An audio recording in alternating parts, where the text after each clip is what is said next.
11 horas 9 minutos en toda la República Argentina. Acordate que te podés comunicar al 1139224098. Y ahora es el momento de hablar con otra protagonista, en este caso central. Y hace un ratito en la charla con Pablo Moyano mencionábamos justamente la idea que habían planteado tanto Pablo como Hugo Moyano de presentarse como querellantes en una causa de las importantes, una causa fundamental que tramita en los tribunales federales de Comodoro Pi, relacionada con la denominada mesa judicial, esta causa que investiga como una supuesta asociación ilícita a un grupo de funcionarios encabezados por el propio Mauricio Macri, que tendrían, según la sospecha de la Fiscalía, como propósito direccionar causas sensibles durante la gestión de Cambiemos. Esa causa tuvo su origen en este programa a partir de una entrevista que le hicimos a quien ahora está en comunicación telefónica con nosotros y a quien tengo el gusto de saludar, que es la jueza de la Casación Penal Federal, Ana María Figueroa. ¿Qué tal, doctora? Mariano Martín y el equipo de Toma y Daca la saludamos. ¿Cómo le va? ¿Qué tal, Mariano? Muy buenos días para vos y todo el equipo, y que tengamos un excelente año, mejor que el pasado. Ojalá sí sea el mismo deseo, y ojalá sea un año donde tengamos también muchas novedades judiciales, en particular con este expediente que de alguna manera tiene su génesis en este programa. ¿Usted está al día? ¿Se ha puesto en contacto para saber qué estuvo sucediendo en la tramitación de esta causa que la tiene como protagonista, doctora?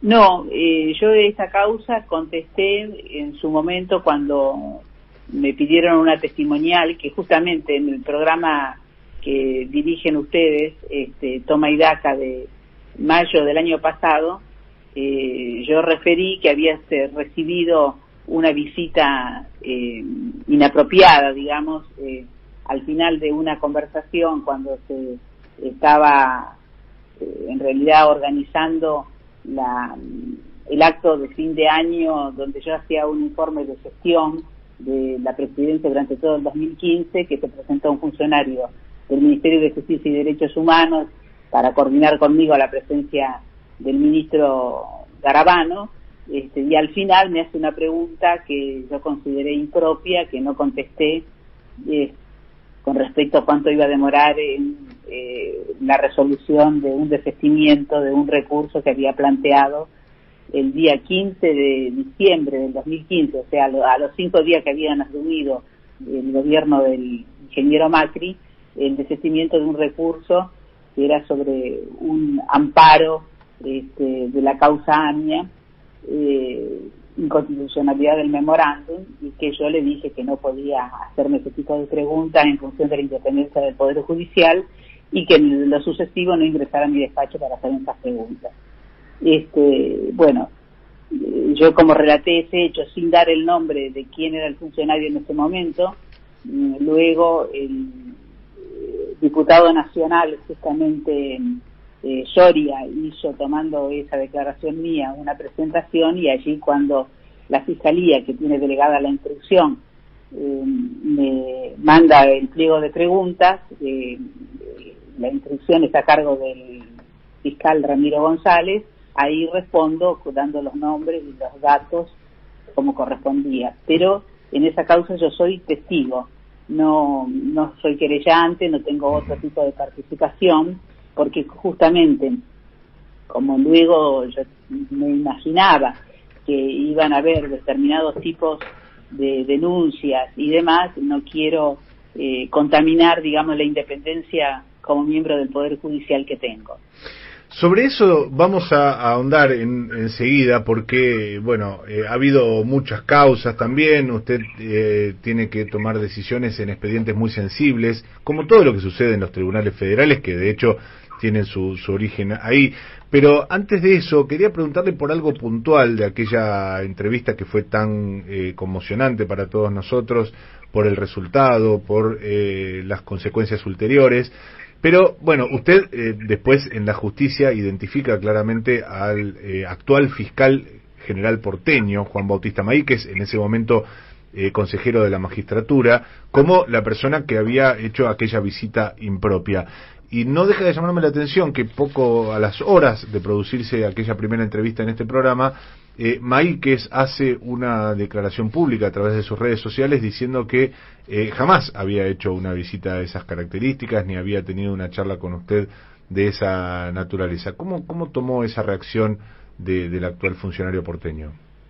Bueno, yo contesto justamente en mi presentación que es probable que un funcionario público que tiene tantas entrevistas y concurre a tantos despachos se le haya olvidado la presencia, pero nosotros teníamos registrado en la vocalía 10, que es la vocalía a mi cargo, donde él se presenta que quiere hablar conmigo, fue acompañado por la secretaria de la vocalía a mi despacho, de manera tal que a lo mejor se olvidó, le pareció irrelevante, no sé, pero el hecho de la verdad... Me suena un poco extraño por el tenor del tema tratado, que se lo olvidara, pero bueno...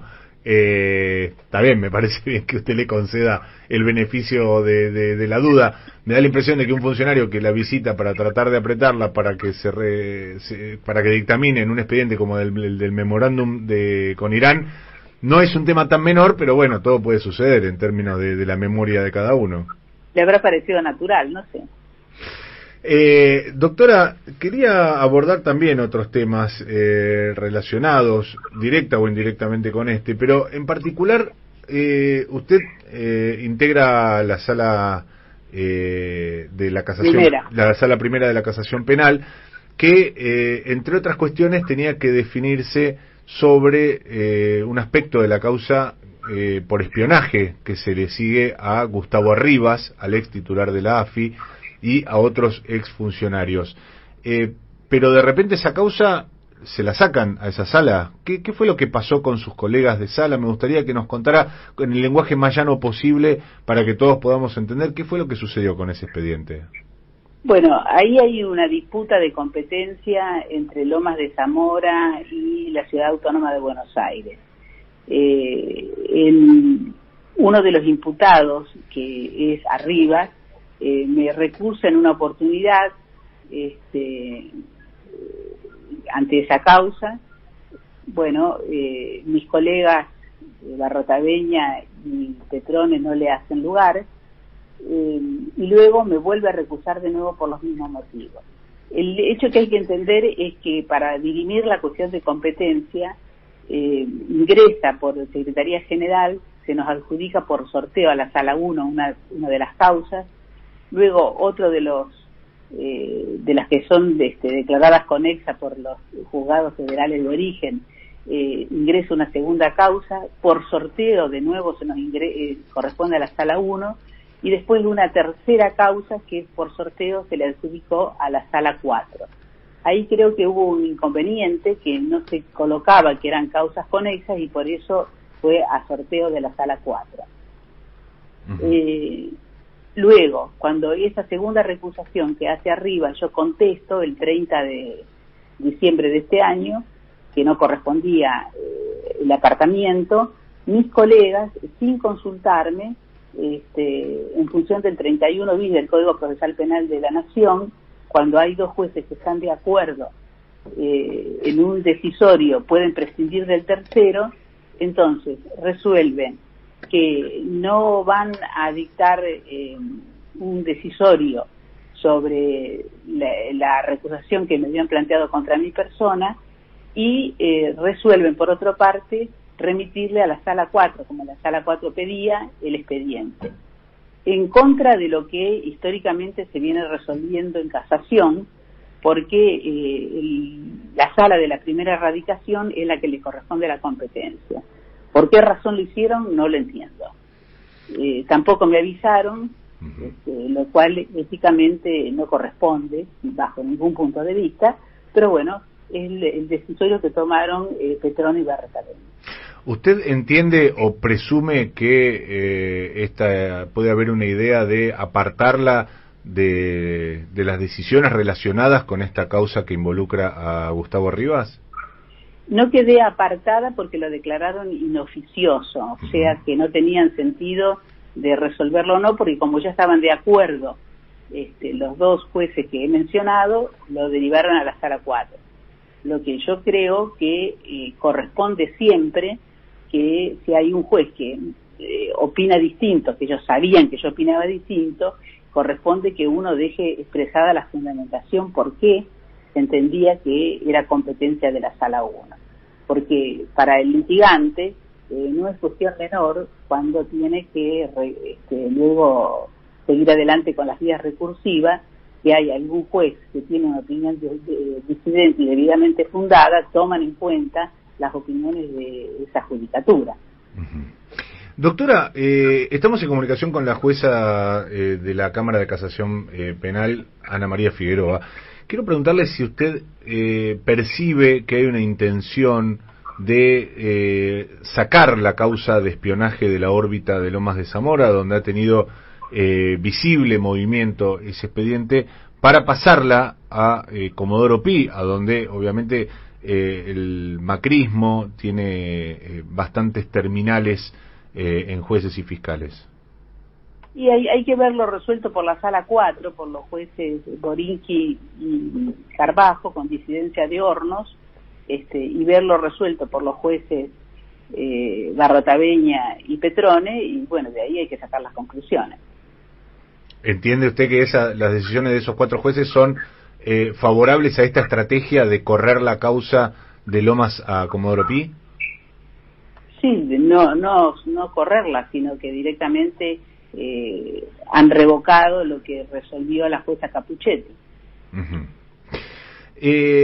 La idea del macrismo, concretamente, de concentrar todas las investigaciones en Comodoro Pi, ¿a usted le parece, percibe, tiene la impresión, doctora, de que tiene un correlato, un basamento o guiños favorables en sectores del propio Comodoro Pi? Es decir, no quiero sonar tan naif, pero uno puede entender que una persona investigada tenga determinados propósitos y le asisten todos los derechos del mundo de utilizar la mejor estrategia judicial. Ahora bien, esa estrategia tiene que ver con que hay una mirada más concesiva en Comodoro Pi respecto al macrismo, una mirada más amistosa. No, yo no diría que Comodoro Pi como tal somos el eje del mal o que tenemos una ideología favorable a un gobierno o desfavorable hacia otro. Yo creo que hay jueces, la mayoría, que no somos presionables, no somos influenciables, no podemos ser coaccionados, que sacamos de los despachos a alguien si nos hace una pregunta que consideramos inadecuada. Y habrá jueces que tienen una mirada más complaciente. Bueno, por eso es tan importante en el momento de la designación de jueces, como la función que tiene que cumplir el Consejo de la Magistratura de la Nación, que tiene que designar gente muy formada, proba, con convicción democrática y de defensa de los derechos humanos, para que estas cosas no sucedan.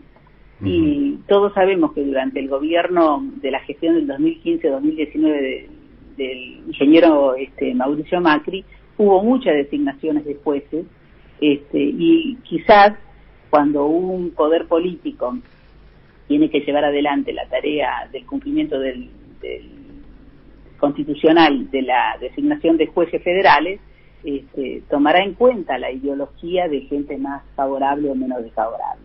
Supongo. Yo no estuve nunca en ninguna relación ni ninguna incidencia sobre funcionarios del macrismo, como tampoco lo tuve sobre funcionarios de otro tipo de partidos políticos, pero me imagino que tomarán en cuenta cómo piensan los jueces. Sobre eso le voy a querer preguntar, en términos de la designación de jueces y demás, por la reforma judicial que está trabajando el gobierno nacional. Pero antes que eso, quiero volver por un segundo a aquella entrevista y aquella denuncia que dio origen la entrevista. Si después de eso, doctora, me gustaría saber si usted recibió algún tipo de señal, mensaje, información en cuanto a la, no sé, inconveniencia de dar a conocer esa declaración que usted posteriormente hizo ante la Fiscalía. No, yo creo que queda claro que yo no soy una jueza presionable. Desde el 2016 hicieron mucha presión conmigo. No tomaron en cuenta que yo vengo del ejercicio de la profesión de la abogacía, de la profesión liberal, con 38 años de ejercicio de la profesión de la abogacía. que durante mi trayectoria mi especialidad fueron los derechos humanos y nunca me tembló la mano de firmar un recurso de habeas corpus en plena dictadura militar, de manera tal que no soy influenciable ni por gobiernos democráticos ni autoritarios. Y una contestación tan tajante como tuve en su momento contra un funcionario judicial, del Ministerio de Justicia, quedó claro que no soy presionable. Uh-huh. Y bueno, eso creo que lo tienen bien anotado el gobierno saliente como el actual gobierno. Así que yo en la etapa que empecé mi tarea luego de la designación como jueza de la Cámara Federal de Casación Penal en el 2011, yo nunca tuve ningún acercamiento del gobierno de Cristina Fernández de Kirchner, uh-huh, y tampoco tuve en la actualidad del presidente Alberto Fernández, porque creo que tienen claro cuál es mi posición y cómo me planto. Uh-huh. Soy una persona de mucho carácter, que saben que no me van a poder venir a influenciar porque no lo voy a permitir. Y bueno, por eso no he tenido nunca ningún tipo de presión, salvo esta que he relatado, pero lo que sí tuve muchísima presión mediática, uh-huh, que bueno, en la contestación que hago en la Fiscalía Federal, con este caso que tuvo su origen con la presentación del diputado nacional Soria, uh-huh, realmente aclaro y acompaño más de 200 artículos periodísticos de diarios locales, nacionales, en donde parecía que se cumplía la profesión, la profecía de que si no hacía tal cosa me iban a denunciar ante el Consejo de la Magistratura, iba a tener tal cuestionamiento. O sea, esto es lo que es el lawfare. Se intenta desacreditar a las personas, limarlas, de manera tal que llegue un momento que o renuncian o se enferman, o las destituyen, o el destino es el ostracismo. Uh-huh. Pero cuando se encuentran con gente que somos mucho más fuertes y que estamos acostumbrados a las luchas, porque interponer habeas corpus en la dictadura militar no era sencillo. Uh-huh. ¿No? Figueroa, usted fue una de las primeras personas fuera del ámbito estrictamente político partidario en hablar del lawfare en la Argentina. De hecho, si mal no recuerdo, en la presentación judicial usted declara que usted fue víctima de un intento de lawfare que consistió básicamente en un intento de presión por parte del Poder Ejecutivo anterior en aparente connivencia con medios de comunicación y seguido de intentos de juicio político. Los elementos que usted denunció en aquella oportunidad, que pertenecen a un gobierno que ya terminó, ¿usted cree que siguen presentes en la justicia en la actualidad? Es decir, aquel lawfare que usted señaló que transcurrió entre 2016 y 2019, ¿usted cree que todavía está presente en sectores de la justicia? Yo creo que la ideología de los jueces hay que tomarla en cuenta, y por eso yo insisto que cuando se designan a jueces tienen que ser jueces muy formados, con conocimiento de derecho, pero esencialmente probos y respetuosos de la Constitución, los derechos humanos y la democracia. ¿Por qué insisto con esto? Porque si se eligen buenos jueces probos, que no acuerden con ningún tipo de mecanismo de presión, no vamos a tener estos problemas. O sea, a veces la solución no es designar o multiplicar la cantidad de jueces, como es, por ejemplo, una de las propuestas de la reforma judicial, para desmembrar de alguna manera el gran poder que tienen pocos jueces. Porque si yo designo 40 jueces y no son probos, no son adecuados, no son jueces que sepan cómo deben plantarse ante cualquier tipo de poder, no solo político, el poder mediático, el poder económico, que a veces es mucho mayor que el propio poder político, si no se designan ese tipo de personas, vamos a seguir reproduciendo los mismos inconvenientes que tenemos ahora, nada más que en vez de 12 jueces federales vamos a tener 40 jueces federales.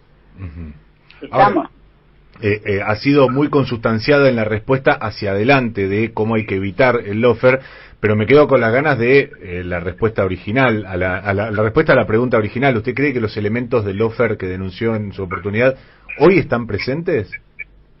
Yo digo que si el juez no es un juez probo, puede ser influenciable.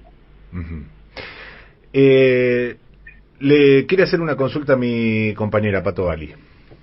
¿Qué tal? Sí. Buen día, Patricia. Buen día, doctora, ¿cómo está? Sí, quería consultarle por la reforma judicial, ¿no? Donde hay uno de los ejes que bueno, que sé que es un área que trabaja, de los que se delineó, que es justamente la perspectiva de género.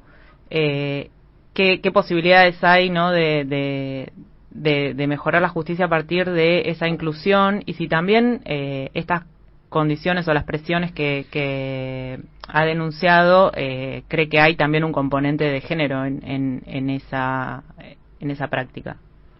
Sí, yo creo que hay un componente de género y que hay muchos resabios de una justicia machista, como hay resabios machistas en todos los poderes del Estado y en la sociedad civil. Esto es un tema cultural que demanda modificaciones de generaciones. Y yo creo muy importante equilibrar la paridad de la composición de mujeres, pero además de mujeres, de concepción de la epistemología o de la teoría de género, porque hay mujeres que también son muy machistas en las decisiones. No es un tema solo de varones, pero sin lugar a dudas, las mujeres, aunque no tengan tanto conocimiento epistemológico de la teoría de género, tiene una existencia de vida que ha sufrido seguro modificaciones, presiones por el sexo que portamos.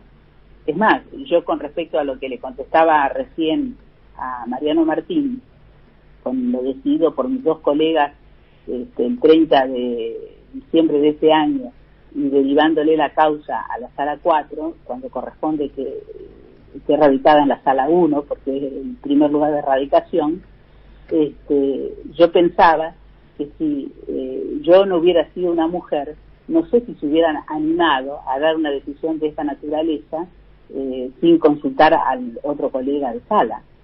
Pero lo hicieron sin siquiera consultarlo, por eso que yo digo que es una deficiencia ética muy grande que hay que tomar en cuenta, que esto no puede suceder. Yendo a la cuestión más amplia de la reforma judicial, doctora Figueroa, ¿usted está de acuerdo? ¿Pudo leerla cabalmente? ¿Cree que resuelve los problemas que tiene la justicia esta reforma? Hay una gran concentración de causas, porque esto del lawfare ha hecho que en general, no solo en la Argentina, en todo el mundo, todas las causas que políticamente no pueden ser resueltas en el ámbito específico de la política, se las judicializa. Después hay una gran maquinaria de investigación, de presión, de medios de comunicación, etcétera, que también inciden en esto. De manera tal que se han multiplicado los casos que se judicializan.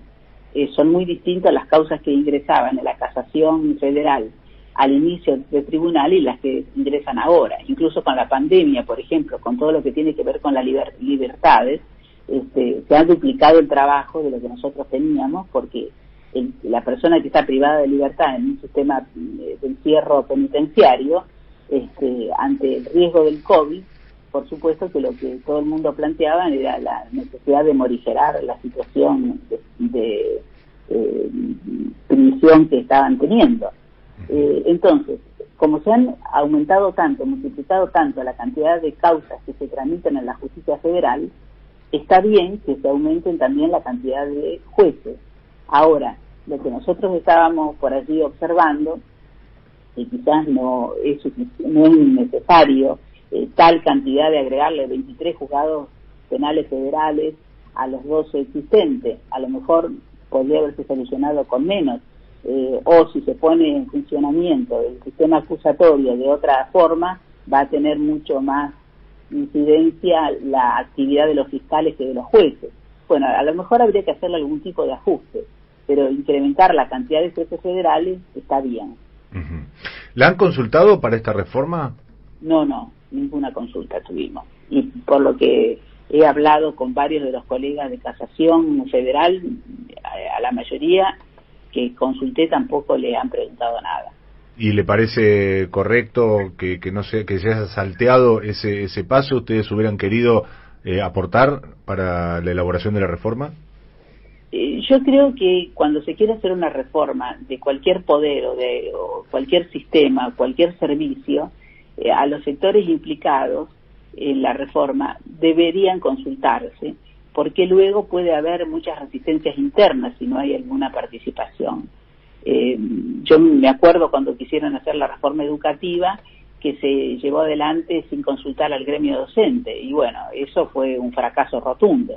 Y así sucede cuando a los grupos interesados no se los consulta. Pero bueno, es una decisión del poder político, esperemos que se pueda hacer lo mejor posible. E insisto, que se designe por el Consejo de la Magistratura jueces probos. Nos queda la última consulta con Ana María Figueroa, jueza de la Cámara de Casación, y tiene que ver con el hecho de que hace 3 años que en la Argentina hay un fiscal general, un procurador general interino. ¿Esa situación le llama la atención? ¿Le parece que debería resolverse o puede continuar así? Yo creo que debe resolverse de manera urgente, porque todos sabemos, aunque yo no integro obviamente el Ministerio Público Fiscal, todos sabemos que cuando hay al frente de un órgano tan importante como es el acusador público y el que controla la legalidad en todos los procesos federales, que no está investido del rango que corresponde con absoluta legitimidad, como es la elección de propuesta del Ejecutivo con el acuerdo del Senado, se debilita mucho la figura. Entonces no hay una conducción realmente del Ministerio Público Fiscal. Y además el presidente de la Nación ha elevado una propuesta de una persona que es incuestionable, como es el doctor Rafecas, y sería necesario realmente para la cuestión institucional del funcionamiento de la justicia que se designe a la persona que se propone, o que se designe a otro, pero que se solucione la cuestión constitucional de que la persona elegida tenga toda la legitimidad que la Constitución y la ley le asignan. Su voto parece cantado igual, así que vamos a darlo por emitido, y con eso le agradecemos muchísimo por su tiempo con nosotros y como siempre por atendernos, doctora. Yo le agradezco mucho a ustedes y les agradezco el esfuerzo que hacen, porque no es sencillo en estos tiempos, cuando mediáticamente hay un bombardeo constante de otros medios en contra del accionar y de lo que se piensa por parte de ustedes. Yo sé que el esfuerzo es grande para poder comunicar y que la gente esté debidamente informada. Así que bueno, los insto a que sigan trabajando así, que están haciendo un papel muy importante de información a la sociedad. Muchísimas gracias por la entrevista. Gracias a usted. Hablábamos con la camarista del Fuero de Casación Federal Penal de la Nación. Ella es Ana María Figueroa. Pasó por Toma y Daca a las 11:38. Te dije que íbamos a tener un programa intenso. ¿Vos te creías que por ser 23 de enero, qué íbamos a poner? ¿Un refrito? ¿Íbamos a poner un temita musical? No. Acá hacemos un programa de radio con todas las letras y nos ponemos las pilas y lo trabajamos y le damos mucha importancia a los protagonistas que pasan en el aire de AM750.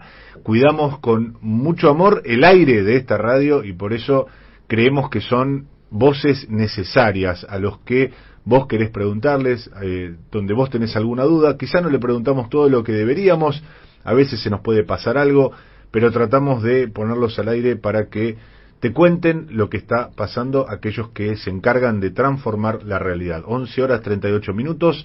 Hasta las 13 te hacemos muy buena compañía en este programa que se llama Toma y Daca.